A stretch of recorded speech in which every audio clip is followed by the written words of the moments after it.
Mein Name ist Eva Ries. Ich bin jetzt seit September 2017 wieder in Mannheim. Ich bin ursprünglich aus Mannheim, also zumindest in Mannheim geboren, sagen wir es mal so.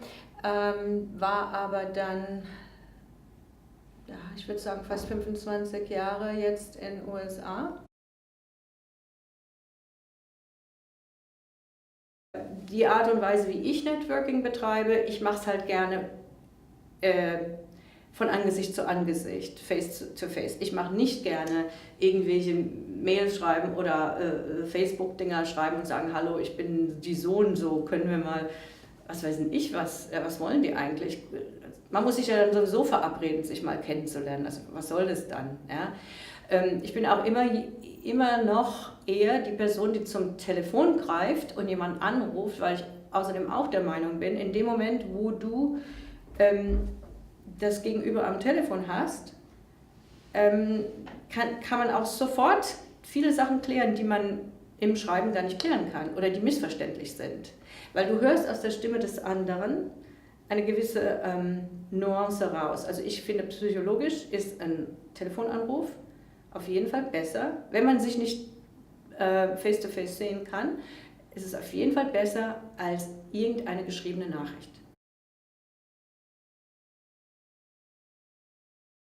Also ich bin jemand, der sehr viel von Networking hält, aber ja, also es ist jetzt nicht, ich nehme mir das nicht vor, ich mache das sowieso.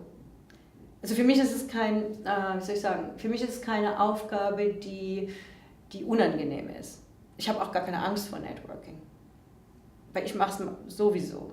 Aber ich glaube, da hat mir Amerika auch geholfen, weil man macht es sowieso mehr, meiner Meinung nach, als hier. Ich denke, dass man grundsätzlich die amerikanischen Kinder anders vorbereitet auf dieses Networking und Selbstvertrauen zu entwickeln und dieses Selbstvertrauen auch zu projizieren, sodass andere dann auch das Vertrauen in dich haben, dass du das tatsächlich kannst. Weißt du, wenn du jetzt irgendwo reinläufst und sagst, ja, ich kann das Tor schießen im Fußball oder ja, ich kann im Team sein oder ich traue es mir zu, den Marketingplan zu schreiben.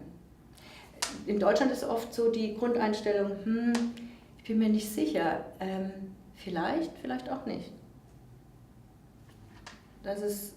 Sehe ich als ganz großes, also es fällt mir ganz, ganz stark auf, wie das in diesen beiden Ländern eigentlich unterschiedlich gehandhabt wird.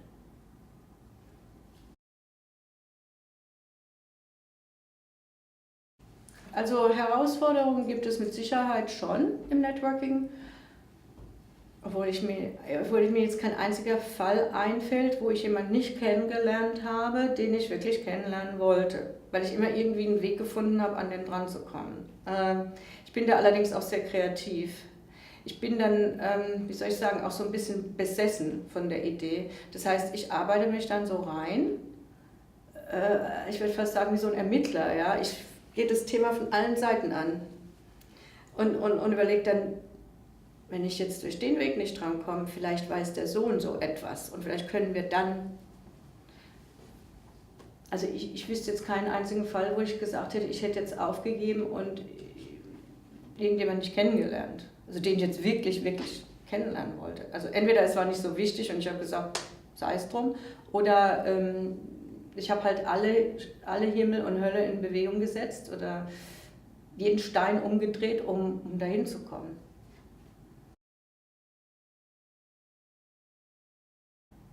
Also ich glaube, grundsätzlich muss man sich immer wieder sagen, was ist das Schlimmste, was passieren kann, wenn man sich wirklich irgendwo blamiert. Das schlimmste Worst-Case-Szenario ist immer, irgendjemand findet das aufdringlich, findet es albern oder sagt, die ist ein bisschen aggressiv. Mehr kann ja eigentlich nicht passieren. Und was ist das Schlimmste, was dir passieren kann? Dass dich irgendjemand ablehnt. Oder? Die meisten Leute haben Angst vor der Ablehnung. The fear of rejection heißt es. Ja? Also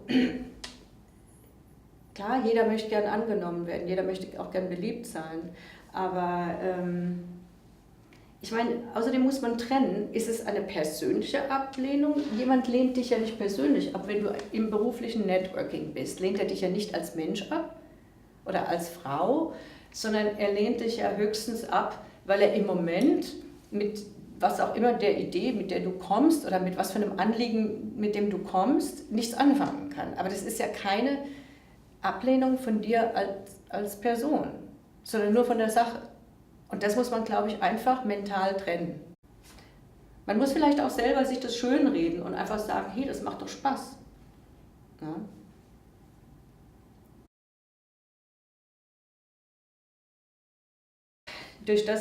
Durch die professionellen Kontakte würde ich sagen, egal ob das jetzt Kollegen sind oder Künstler oder Klienten, Kunden, ich war ja auch lange selbstständig, dann habe ich Kunden, ja. Irgendwann wird man befreundet, sozusagen. Also das ist meine Erfahrung. Es gibt nur ganz wenige, mit denen ich dann nicht privat befreundet bin. Mit denen ich aber eigentlich, sagen wir mal, als in einer professionellen Beziehung angefangen habe, aber sozusagen wir dann sozusagen als Freunde uns weiterentwickelt haben. Das würde ich fast so beschreiben. Natürlich jetzt nicht in der Firma wie Sony, wo es 450 Mitarbeiter gibt. Natürlich kann man nicht mit jedem befreundet sein, aber ich würde mal so sagen, mit den Allerengsten schon. Na, also, und mit fast allen von meinen Künstlern, sagen wir mal, mit Künstlern, mit denen ich länger zu tun hatte, habe ich dann irgendwann eine Freundschaft entwickelt. Ja. Also, insofern würde ich sagen, ist es schwer, ja, ist es schwer zu trennen für mich.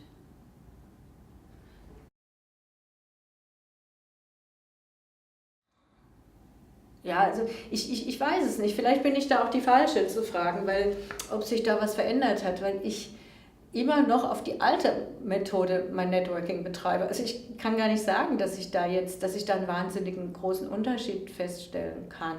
Also wie gesagt, Facebook benutze ich überhaupt nicht, um professionell zu networken, überhaupt nicht. LinkedIn, ich habe kein Instagram, ich habe gar nichts, ich habe kein Twitter. Ja, ich glaube auch, irgendwann bist du einfach in einer anderen Altersklasse, in einer anderen Generation, dann hast du da wahrscheinlich keine Lust drauf auf das alles. Also ich komme mir vor wie ein Relikt von der Vorzeit. Das ist es wahrscheinlich auch. Also ich glaube, man hat halt früher genetworkt, indem man eben, nehmen wir mal an, jemand wollte dir einen Tipp geben oder hat gesagt, du, ich glaube, hier und da ist ein Job frei oder hier könntest du mal den und den anrufen. Dann hat man von irgendjemandem eine Telefonnummer bekommen, hat denjenigen angerufen. Und so mache ich das eigentlich heute auch noch.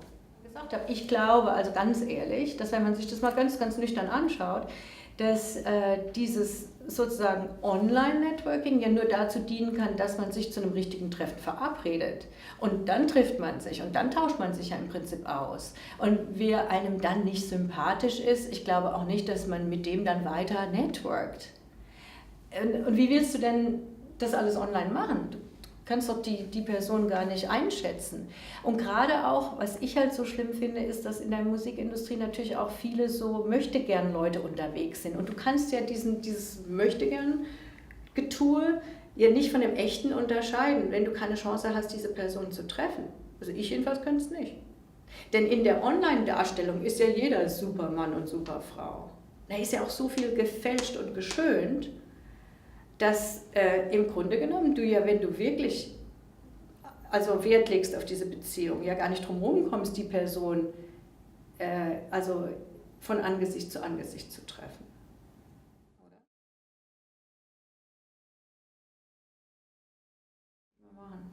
Also grundsätzlich halte ich sehr viel davon, auf Tagungen zu gehen. Gut, da gab es früher wie ist das, Popcorn. Jetzt gibt es das Reeperbahn-Festival, es gibt verschiedene Sachen, es gibt auch speziell im Live-Sektor gibt es natürlich auch internationale Sachen, Billboard-Convention.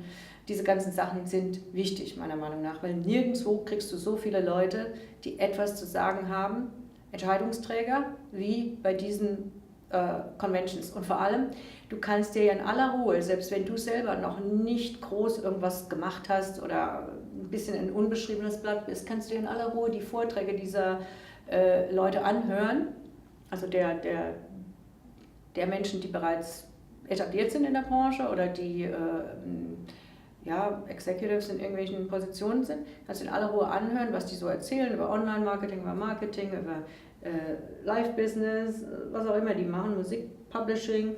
Und dann dir überlegen, ist das jemand, der mich potenziell interessiert? Könnte der mich eventuell weiterbringen? Könnte ich vielleicht in seiner Firma einen Job finden? Und wenn dem so ist es natürlich gut, du hast deine Homework gemacht. Deine Homework machst du am besten, indem du dir die Vorträge von denen anhörst. Oder was sie ansonsten noch veröffentlicht haben, was sie vielleicht in Interviews gesagt haben. Das kann man ja alles schön daheim recherchieren.